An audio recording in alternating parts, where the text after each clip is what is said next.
हाँ तो मित्रों, reaction mechanism of coordination compounds,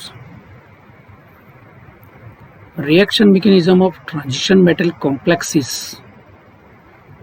જેના આ પ્રકરણમાં એક મુદ્દો હવે આપણે આગળ વધીએ છીએ.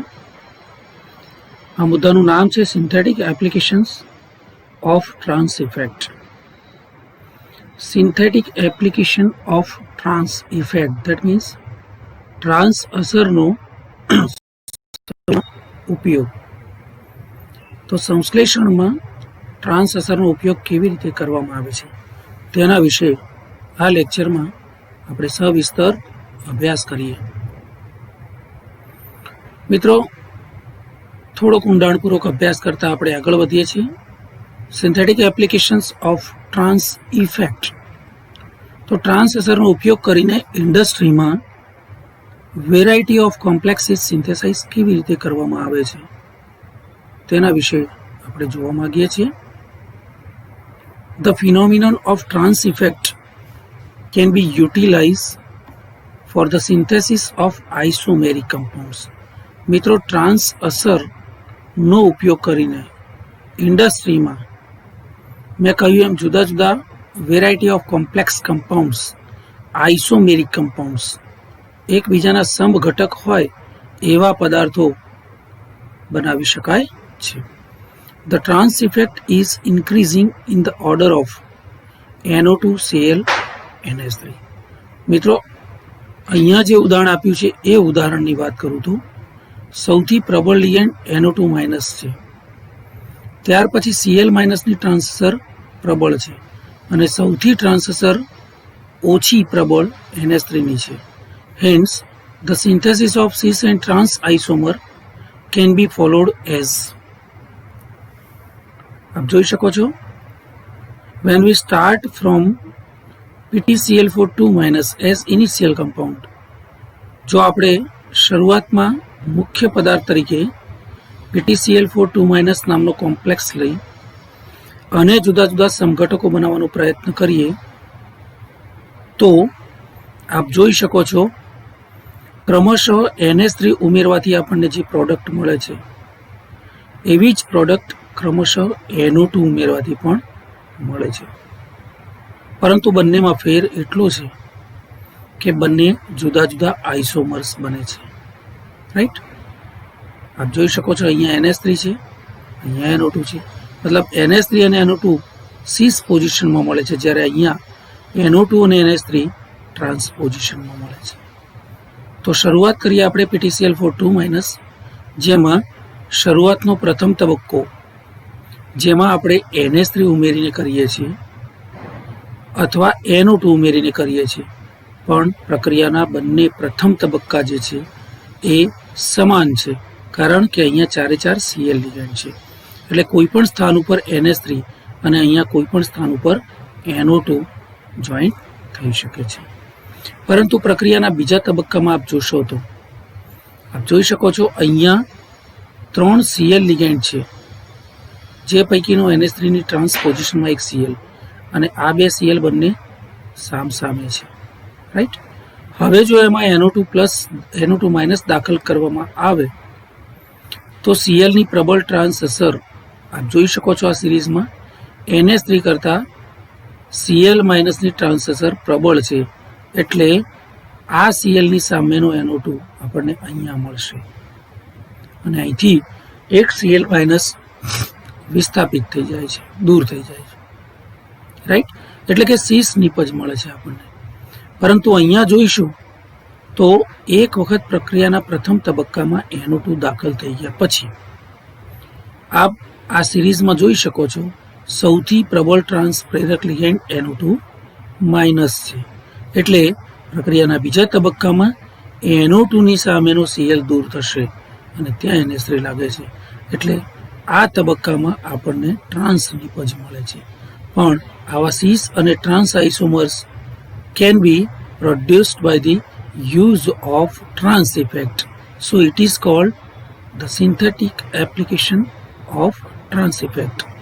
મતલબ આ ટ્રાન્સ અસરનો ઉપયોગ કરીને આ પ્રકારે આપણે અલગ અલગ આઇસોમર ધરાવતા હોય એવા કમ્પાઉન્ડ બનાવી શકીએ છીએ.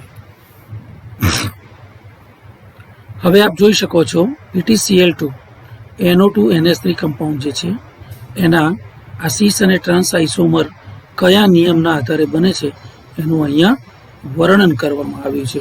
મેં કહ્યું એમ since all the 4 Cl ligands પ્રક્રિયાના પ્રથમ તબક્કામાં 4 Cl લિગેન્ડ બોન્ડેડ થયેલા છે પીટીની સાથે, એટલે NO2 કોઈ પણ જગ્યાએ લાગી શકે છે, રાઈટ. સિમિલરલી NH3 પણ કોઈ પણ જગ્યાએ લાગી શકે છે. ઇન ધ નેક્સ્ટ સ્ટેપ પણ પ્રક્રિયાનો બીજો તબક્કો જે છે એ બંનેમાં અલગ અલગ છે. એકમાં NH3 લિગેન્ડ દાખલ થવાનું છે જેની ટ્રાન્સેસર Cl કરતાં નિર્બળ છે, રાઈટ. જ્યારે બીજા કમ્પાઉન્ડમાં NO2 દાખલ થવાનું છે જેની ટ્રાન્સેસર Cl કરતાં પ્રબળ છે, એટલે ત્યાં આપણને ટ્રાન્સ નિપજ મળે છે, રાઈટ. હવે આપ જોઈ શકો છો આવું બીજું ઉદાહરણ મેં લીધું છે PtCl2PR32 ટ્રાયફોસ્ફિન ટ્રાયઆલ્કાઇલ ફોસ્ફિન છે અને અહીંયા 2 Cl છે, એટલે સમતલીય ચોરસ સંકીર્ણ છે PtCl4નું અને સમતલીય ચોરસ સંકીર્ણ PtPr34નું, રાઈટ. બંનેમાં પ્રક્રિયાના પ્રથમ તબક્કામાં આપ જોઈ શકો છો અહીંયા Cl માઇનસ દૂર થશે અને PR3 લાગશે, કોઈ પણ જગ્યાએ લાગી શકે છે, રાઈટ. અહીંયા Cl પણ કોઈ પણ જગ્યાએ, મતલબ પ્રક્રિયાનો પ્રથમ તબક્કો દર વખતે સેમ લાગે આપણને, બરાબર. હવે પ્રક્રિયાના બીજા તબક્કામાં આપ જોશો તો PR3 લિગેન્ડની ટ્રાન્સેસર Cl કરતાં પ્રબળ છે, right. So PR3 is more trans પ્રેરક, હે ને, વધુ પ્રબળ ટ્રાન્સ પ્રેરક છે કોના કરતાં? Cl માઇનસ કરતાં. એટલે PR3 ની સામેનું Cl દૂર થઈ અને આ પ્રકારે ટ્રાન્સ નિપજ મળે છે. પરંતુ આ સંકીર્ણમાં બીજા તબક્કામાં Cl પ્લસ ક્યાં જોડાય છે આપ જોઈ શકો છો.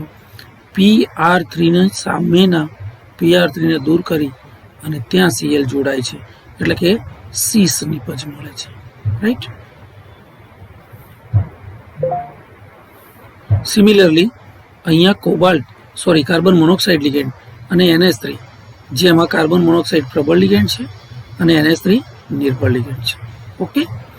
તો PtCl3 અને CO આવું એક સંકીર્ણ છે જેમાં NH3 દાખલ કરવાથી આપ જોઈ શકો છો CO ની સામેનું Cl દૂર થઈ અને આ પ્રકારે ટ્રાન્સ નિપજ મળે છે. જ્યારે આ સંકીર્ણમાં Br અને NH3 બે પ્રકારના લિગેન્ડ છે. અહીંયા Br minus is more stronger than NH3, એટલે Br ની પ્રબળ ટ્રાન્સેસર હોવાથી આપ જોઈ શકો છો Br ની સામે NH3 જોઈન થાય છે. આ Br જે છે, કારણ કે અહીંયા Br ની સામે Br છે, જ્યારે અહીંયા Br પ્રબળ ટ્રાન્સ પ્રેરક છે, એટલે એનાથી ઓછી ટ્રાન્સેસર હોય એવા NH3 ને દૂર કરી અને આ પ્રકારે સીસ નિપજ આપે છે, રાઈટ. સિમિલરલી PtCOCl3 જેમાં pyridine ligand same that of previous ligands same that of in previous slide આપણે જોઈ ગયા એ પ્રકારે pyridine અહીંયા CO ની સામે જોઈન્ટ થાય છે, કારણ કે Cl ની ટ્રાન્સેસર CO કરતાં ઓછી છે. અહીંયા Cl ની સામે Cl છે, પણ અહીંયા આ પ્રબળ લિગેન્ડ છે, એટલે પહેલા આ Cl દૂર થઈ જાય છે અને ત્યાં pyridine લાગે, મતલબ ટ્રાન્સ નિપજ અહીંયા મળે છે. સિમિલરલી આ C2H4 લિગેન્ડ દાખલ થાય છે, જોઈ શકો છો કોઈ પણ જગ્યાએ દાખલ થાય છે.